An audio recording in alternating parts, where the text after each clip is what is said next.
All these types of are examples for representative personal account. Computers account is what? Computers are what? Computers in an organization is considered as what? As and when the transaction takes place, immediately it will be entered.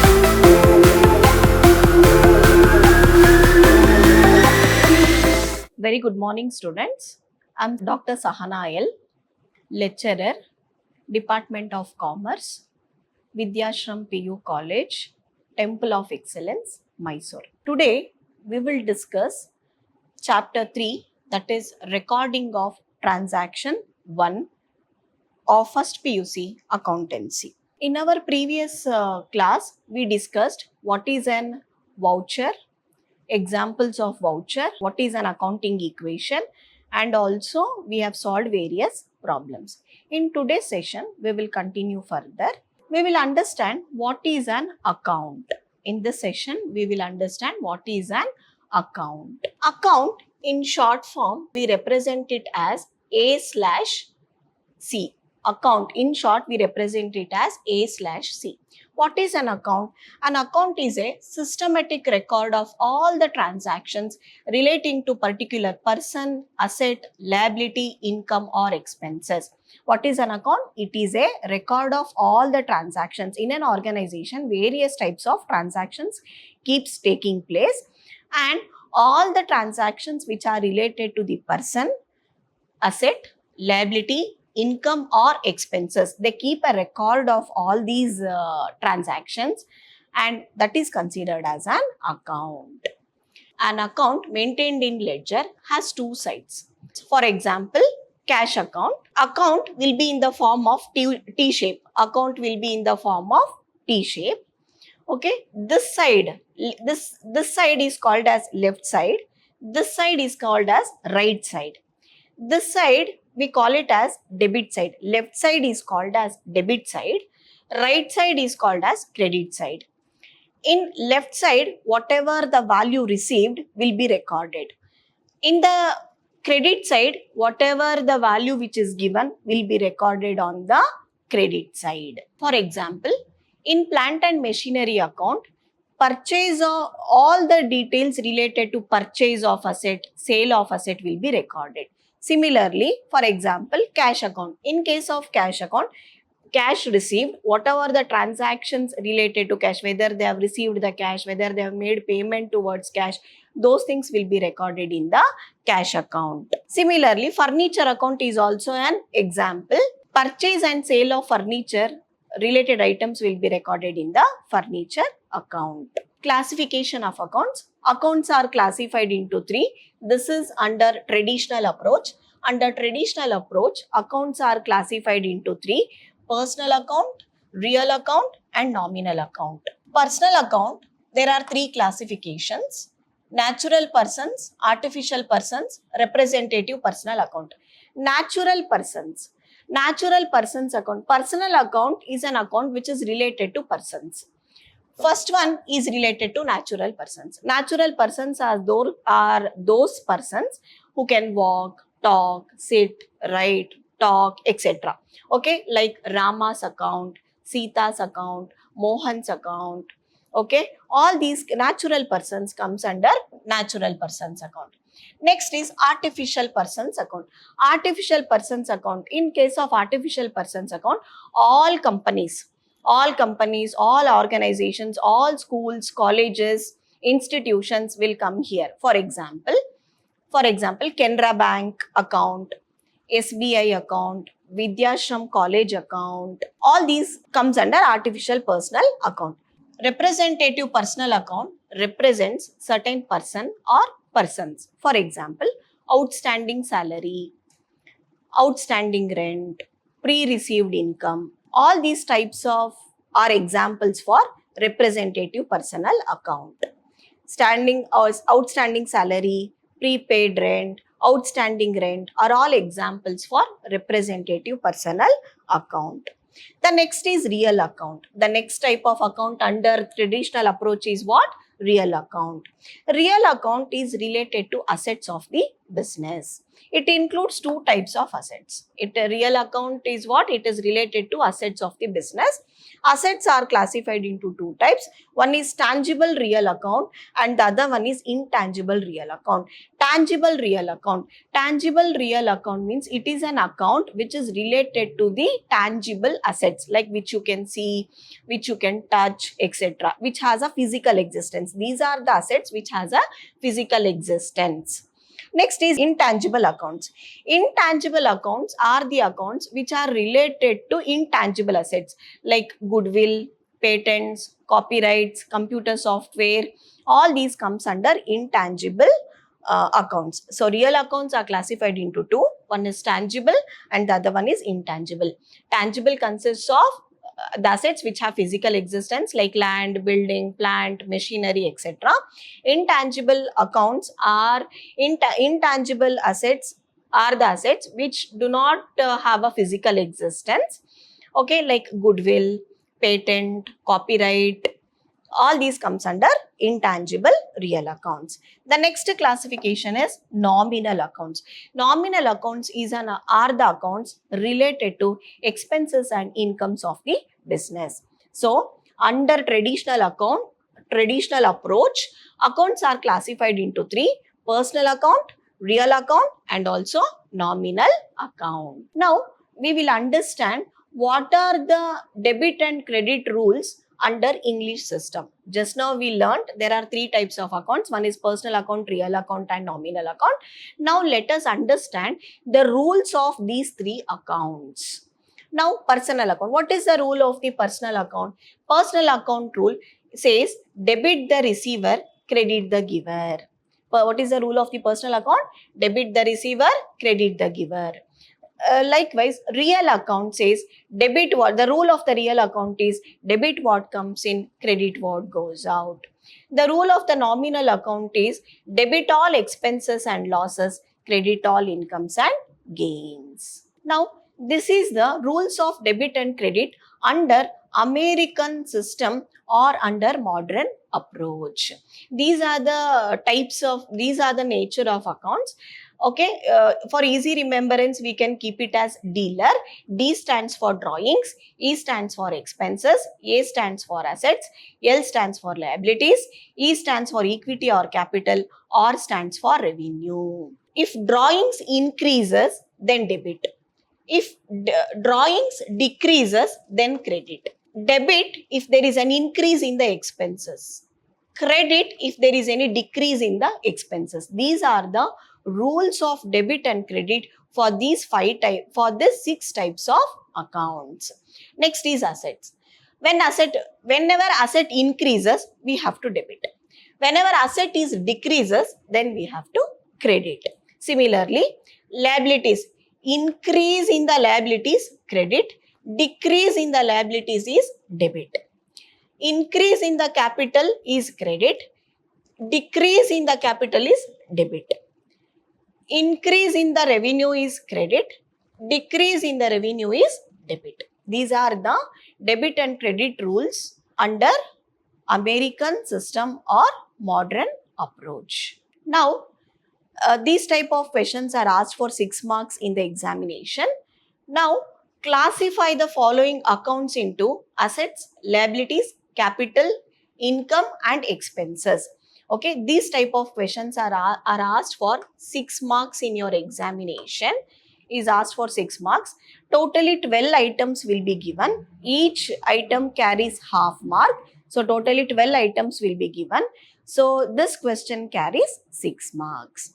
You have to classify them. They will give you various types, various items, and you have to classify whether you have to classify the accounts. They will give you various types of accounts and you have to classify them into assets, liabilities, capital, income and also expenses.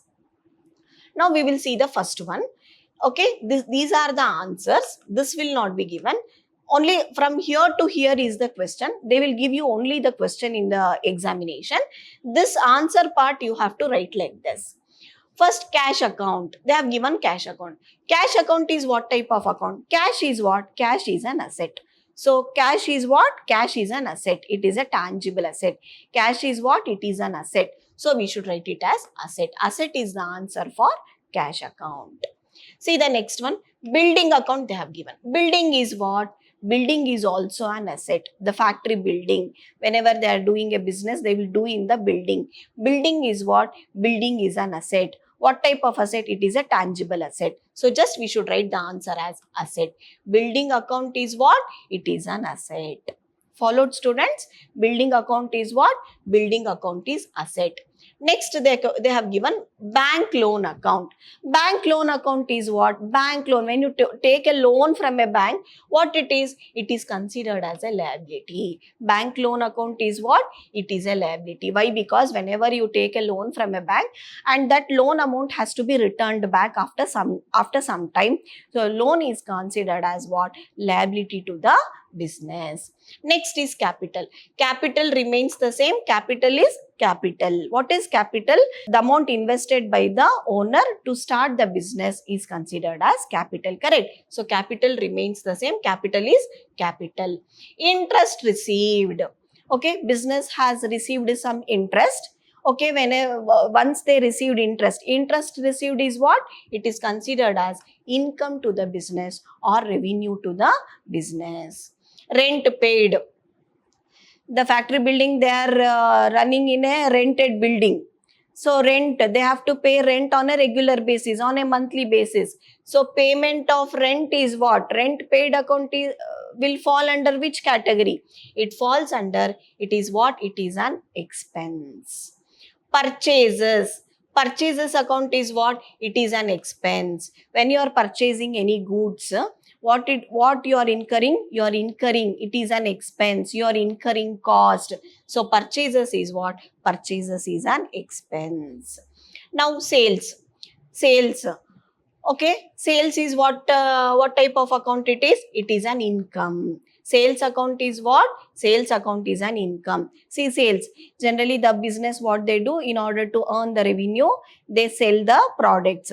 So sales is what? Sales will generate revenue, correct? It will generate income. So sales account will fall under income. Look at the next one. Computers account. Computers account is what? Computers are what? Computers in an organization is considered as what? When they have computers in an organization, in the business, computers are considered as assets. Like any other assets, computers are economic resources. Computers are assets to the business. See, next one is what? Salary. Salary is what? Paying, making payment to the employees, correct? Salary is what? Making payment to the employees. So salary account is what type of account? It is an expense. Creditors. Creditor is what? Creditors account is what? It is a liability.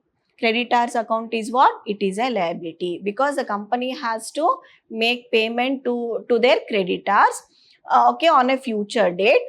Till such time they'll become the creditors to the business. So creditors are what? They are liability to the business. So creditors account, what you have to write the answer? You have to write the answer as liability. Look at the next one. Drawings account. Drawings means what? The amount withdrawn by the business for personal purpose. Who is withdrawing? If the owner withdraws the money for his personal purpose from the business, is considered as drawings, correct? So drawings account falls under capital. Drawings account is what? Drawings account is capital. Drawings reduces capital. So drawings account is what? Capital. So this is how you have to answer in your examination. They will give you 12 items like this. Okay, you have to identify whether cash is what, building is what, bank loan is what. For just identify, you have to write the answers like this. Whether it is asset, whether it is liability, whether it is capital, whether it is income, or whether it is an expenses, you have to write like this. So these type of questions carry 6 marks in your examination. One more question is here. Okay, the same thing. You have to classify the following accounts into assets, liabilities, capital, income, and expenses. Now we will see one by one. What is the first one? First item, capital account. Capital account is what? Capital. Okay. Interest paid. interest paid, the business is paying interest, the business is paying interest. Okay, interest is what? They are paying money, interest, money towards interest. So interest is what? It is an expense to the business. Payment of interest is considered as an expense to the business. Creditors, creditors are what? Creditors are liability to the business. We have to write the answer as liability.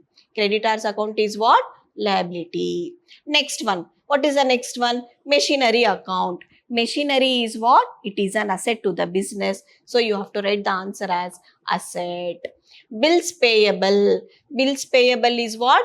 Bills payable is a liability to the business. Correct? Bills payable, when actually bills payable will come? Whenever there is a credit transaction, bills payable will come. Correct?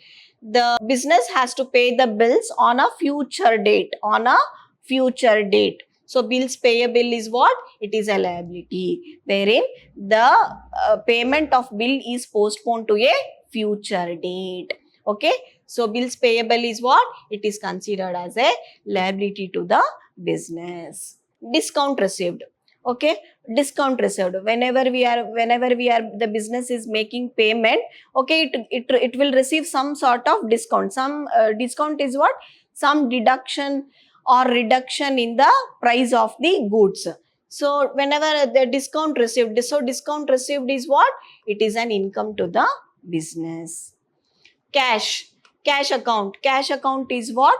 It is an asset to the business. Salary, salary. Periodically it has to pay, the business has to pay a salary to its employees. So salary is what? Salary is an expense to the business. Sales, sales is what? When they do sales, what do they generate? They generate revenue. So sales is what? Sales account is what? It is an income.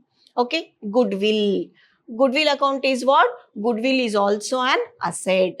But what type of asset it is? It is an intangible asset.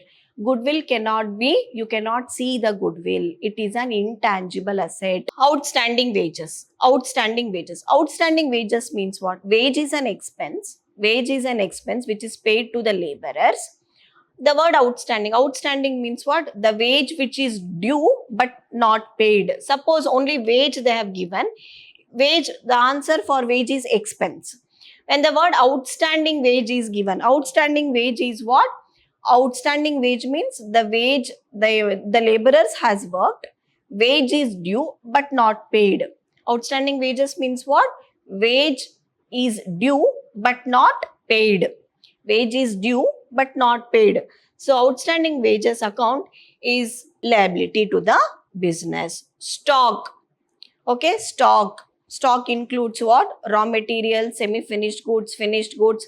So stock is what? Stock is an asset to the business. So students, in your examination, they will give you 12 items like this.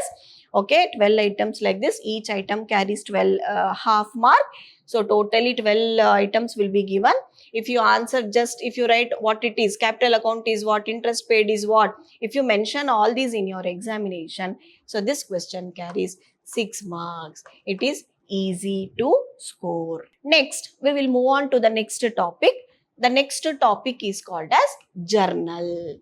The next topic is called as what? Journal. What is journal? Journal is the basic book of original entry. What is journal? Journal is the basic book of original entry. It is an accounting book. What is journal? Journal is an accounting book. It is a book of original entry. Original entry means what? Original entry means in a business, various types of transactions will be taking place. As and when the transaction takes place, it will be immediately recorded in the book called as journal. That is why journal is considered as the book of first entry or original entry. In this book, transactions are first recorded in a chronological order, that is in the chronological order as and when they take place. In a journal book, How transactions are recorded? In the journal book, transactions are recorded in a chronological order. Chronological order means what? As and when the transaction takes place, it will be entered in the books of accounts. For example, 8 a.m. one transaction has taken place. First, this will be entered. 9 a.m. next transaction has taken place. This will be entered. Okay, next Jan 4th has taken place transaction. This will be entered. Next Jan 6th next transaction has taken place. After 4th, 6th next transaction will be Jan 6th. Next transaction is on Jan 9th. So our next transaction which will be entered in the books of accounts is on Jan 9th. So it will be entered in a chronological order. Chronological order means as and when the transaction takes place, immediately it will be entered in the book called as journal. Now we will understand what are the features of journal. You can understand journal better by its features. What is the first feature? It is a book of original entry. It is a book of original entry. Why it is called as a book of original entry? Original entry because whenever a transaction takes place, first it will be entered in the book called as journal. That is why it is called as original entry, or it is also called as first entry. Followed? First entry. Here. Next. In the journal, transactions are recorded in the order of date. See here, in the journal book, as and when the transaction takes place, it immediately in the chronological order, it will be entered in the books of accounts. It contains both debit and credit aspects of each transaction. Okay, in journal, when we are entering in the journal, okay, it is followed under the double entry system of bookkeeping. As we know, for each and every, according to the double entry system of bookkeeping, both the aspects will be there for one single transaction, debit and credit aspects.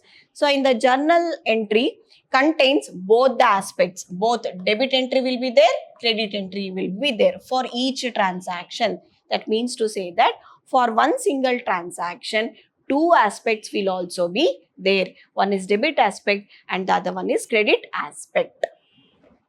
Next, each journal entry contains narration. After writing the journal entry, after passing the journal entry, at the end of the journal entry, we write the narration. Each journal entry contains narration. Narration is what? Narration is the brief explanation of the transaction. So each journal entry contains narration. Now we will see what is this term journalizing. Journalizing is what? It is the process of recording transactions in the journal. Journalizing is what? The process of entering the transactions in the books of journal is called as journalizing. Now, what is narration? Narration is nothing but it is an explanation, brief description or explanation of the transaction given below the journal entry. First, we will write the journal entry. After recording the journal entry, after passing the journal entry, below in the brackets, we write the explanation of the journal entry, brief explanation of the journal entry, and that brief explanation of the journal entry is called as narration. Now, this is the format of the journal. This is the format of the journal. Okay, first, this is the 1, 2, 3, 4, 5 columns will be there. First column is date. This is the format of journal. In the date column, we record the date when the transaction has taken place, on which date the transaction has taken place. That date we will mention, and in the particulars we will pass the journal entry. Okay, LF column we will not write anything, it is left blank. LF is ledger folio. Debit column, debit amount we will write here. Okay, amount we will write here, debit amount, and credit amount also we will write here. This is the format of the journal. Date, particulars, LF, debit rupees, credit rupees. LF is called as ledger folio. Folio is page number. page number of ledger is called as ledger folio. When you are passing journal entry, this column will be left blank. This will be filled when we are transferring from journal to the ledger. The page number of ledger will be written here, but we as the PU students, we don't enter anything here in the LF column. It is left blank. So this is the format of journal. Date, particulars, LF, debit rupees, credit rupees. In this session, we learnt what is an account, classifications of account under both the systems, and also rules of debit and credit we have learnt. And also we learned what is journal, what is journalizing, what is narration, and also the format we learnt in this session. In the next session, we will learn how to pass the journal entry problems for 12 marks. Thank you so much.